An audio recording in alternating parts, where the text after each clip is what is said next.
Let's face it, we're living in the algorithmic age.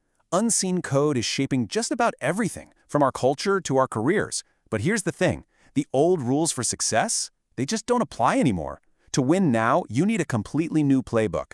So let's break down the new rules for not just surviving, but actually thriving in this new era.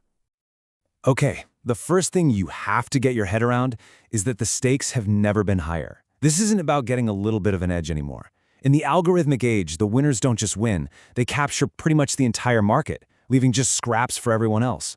The game has totally fundamentally changed. So, to compete in this crazy new world, you obviously need a different kind of digital strategy. But here's the trap, and it's one that so many organizations fall right into. It's a subtle but absolutely critical distinction.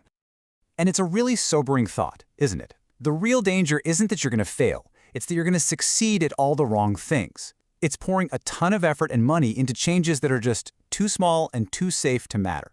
You hit all your deadlines, you check all the boxes, but you haven't actually gone anywhere. It's the classic rearranging the deck chairs on the Titanic.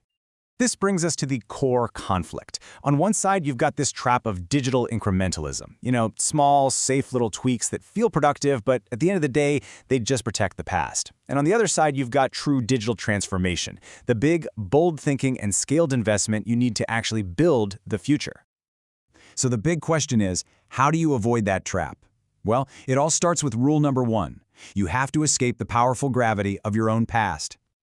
And this is a huge paradox, right? The very things that made an organization successful in the first place, its proven models, its established processes, even its culture, can become these massive anchors holding it back. Success creates inertia.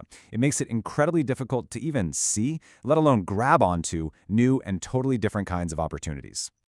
So fighting that inertia requires a really deliberate 3-step approach. First, you have to force yourself and your teams to look beyond what worked before. Next, you've got to embrace new capabilities, especially the ones that feel disruptive.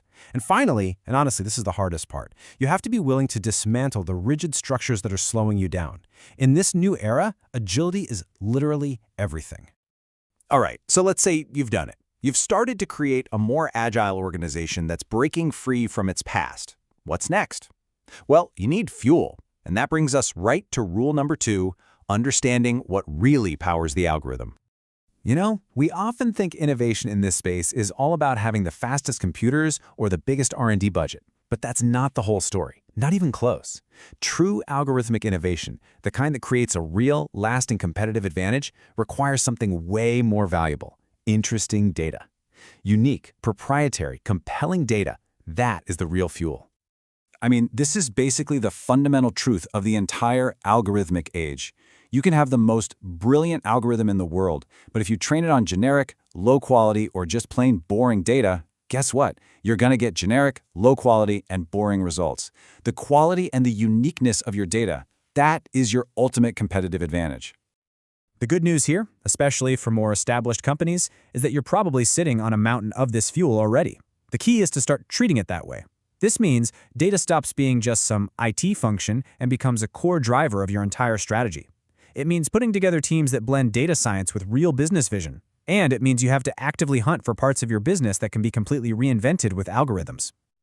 Okay, so we've established the rules for today. Escape the past and fuel everything with unique data.